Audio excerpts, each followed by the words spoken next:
Under the Cloak of Truth. Prologue.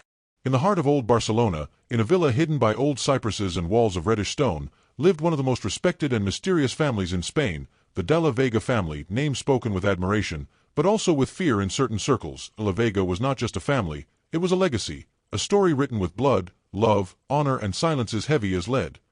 Mateo de la Vega, the patriarch, had once been an Iron Man, a soldier, a diplomat, and finally a bullfighter, protector of old values.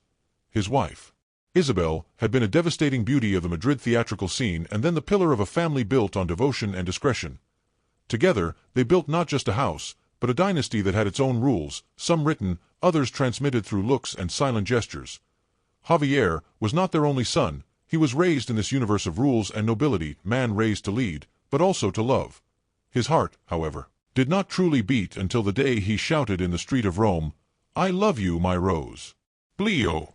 This is how the story of Lia began, a girl raised in an orphanage in Romania, but with a heart bigger than all the palaces in the world. She was a genius, she was beautiful, but most importantly, she was freed, a freedom that would shake the rigid world of de la Vega and bring a new light to everyone. Years passed. Lia became the symbol of courage, of the independent press, of the love that transcends the past. She raised a daughter, Catalina, smarter, more ambitious, and perhaps even more dangerous than she had ever been. And Javier, the husband, father, and protector, remained in the shadows, loyal and strong. The de la Vega family was not perfect. T was shaken by betrayals, attacks, heavy losses.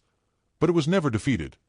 This is the story of a family that learned to live with its roots deep in tradition, but with its branches stretched towards the sky of the future. This is the story of the de la Vega. Chapter 1, The Return. In that small town, where time seemed to pass more slowly than anywhere else elsewhere, Lia was returning after 2 years of absence. Everything seemed unchanged, the old buildings with peeling plaster, the smell of fresh bread from the bakery on the corner, the children running through the alleys of the Central Park. And yet, something in the air was different. Maybe it was her. Maybe the past that still burned smolderingly in her heart. She had left for the capital with big dreams and a broken heart. Darius, the boy with the warm smile and the look that made her forget everything, had been left behind. She had left him with a, "We'll see each other again," but she knew well that such promises are not always kept. And yet, today, her return had a purpose that she could not deny. She wanted to see him at least once, at least from afar, to know that he was okay, finally understand if her heart could go on. The park was the same. The bench under the lime tree, covered with names scratched by entire generations of teenagers, it was still there. Lia remembered how, one June evening, on the same bench, Darius had asked her for the first time if she wanted to be with him. He hadn't said, "Do you want to be my girlfriend?" but only, "Do you want us to be two, not one and one?" And she had smiled and said, "Yes," without blinking. Now the bench was empty, or at least it seemed that way, until she saw him, with his back against the tree, a book in his hand and an expression of a man seeking peace in the pages. Darius. Her heart skipped a beat. His hair was a little longer than she remembered, and his few-day-old beard gave him a mature look. He was no longer the boy she had left behind, he was a man. Without thinking too much, he approached. His footsteps could be heard faintly on the gravel path. When he was a few feet away meters, he looked up. Their eyes met, and the silence between them was so heavy that it seemed as if the world had stopped. "Lia." His voice had the same warmth. Maybe a little lower, but unmistakable. "Hello, Darius. I didn't think I'd see you here again. Ever. I didn't know I'd come either. But here I am." He approached their bench, looked at her for a moment, then moved his book from the empty seat, inviting her to sit down, did it with an almost imperceptible hesitation, as if his heart still didn't know if it was ready for her return. "You were gone 2 years, he said softly, looking in her face, not at her. "I needed to leave, to grow, to look for myself. And you found yourself." She smiled bitterly. "I'm still trying." Silence fell between them again, but it was a familiar silence, like an old habit. It didn't feel oppressive, just full of unspoken questions. "Did you have a good time there?" he asked, almost in a whisper. "I had good days. Some less so. But, you? How were you?" "I learned to live without you," gave the answer with his eyes closed, as if he were freeing himself from a burden. Lia felt a lump in her throat. He hadn't come here to open wounds. And yet, every word he said woke up hers.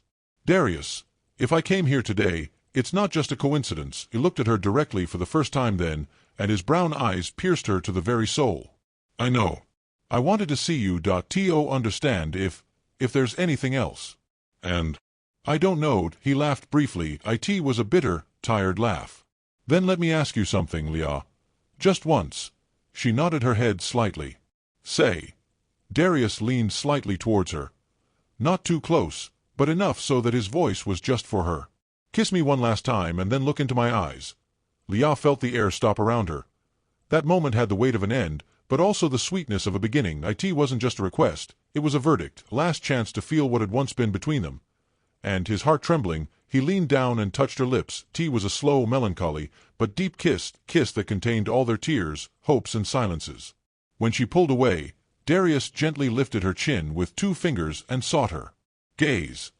Their eyes met, and for a moment, nothing else existed. That was enough, he whispered. Now I know. Me too, Darius. Me too. Lia and Darius walked through the silent streets of the city, in a silence that was no longer oppressive, but full of unspoken meanings.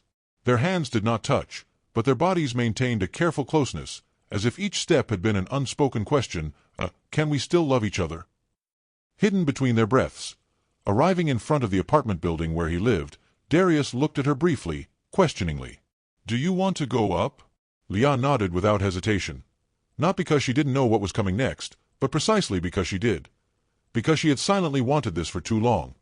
The apartment was small, but tidy, with warm light, books on the shelves, and a blanket carelessly left on the sofa. Everything seemed to bear the imprint of the loneliness of a man who had learned to live in the absence of someone dear to him. You've stayed the same, Lia murmured, looking around. On the outside, maybe on the inside. I don't know. She turned to him and looked at him again, this time without fear, without walls. Darius took a step towards her, then another. He wasn't in a hurry. Time had become something secondary, useless. Yeah, sure. Don't say anything, she whispered, approaching. She touched his face with her palms, feeling his rough beard lightly under her fingers. His eyes looked at her intensely, with a desire that neither leaving nor time had extinguished. Their lips sought each other again, but this time without restraint. The kiss had been shy in the park, but now it was a different kiss, deep, alive, loaded with everything they hadn't allowed themselves to feel in those 2 years, a kiss that demanded answers, that said, I was always yours, even when I wasn't with you.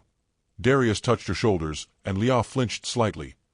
The warmth of his hands enveloped her completely, like a memory brought back to life. He pulled her toward him, their bodies aligned perfectly, and Lia's heart beat like in adolescence, chaotic, intense, true. Without words, without promises, without explanations, Darius guided her to the bedroom. Every movement was a silent confession, an acknowledgment of longing, of wounds, of love that never died. The dim light of the room, the clothes began to fall, one by one, without haste. There was nothing hurried, just gestures that asked for confirmation. Are you here? Are you still mine? Every touch was a reminder of their bodies, a rediscovery, a dance in which learned steps were no longer needed. Darius's chest was warm, his heartbeat echoed in her ear. His hands traced the contours of her back, and his lips descended on her neck, leaving traces of fire and memory. Lia sighed lightly, abandoning herself completely in his arms, abandoning all fears. They loved each other with that rare fire. Of those who lost and found each other, it wasn't just passion, it was pain and liberation, it was, I love you said through every twitch, every broken breath. The long nights in which they had been apart were now dissolving, second by second, in this moment in which only skin, soul and desire mattered. When, finally, they were left just hugging, chest to chest, with their bodies still vibrating with intensity, Lia hid her face in his neck and whispered, I don't want to leave. Darius kissed her forehead, pulling her closer. Then she didn't leave. The silence that followed was no longer heavy, it was quiet. She was home.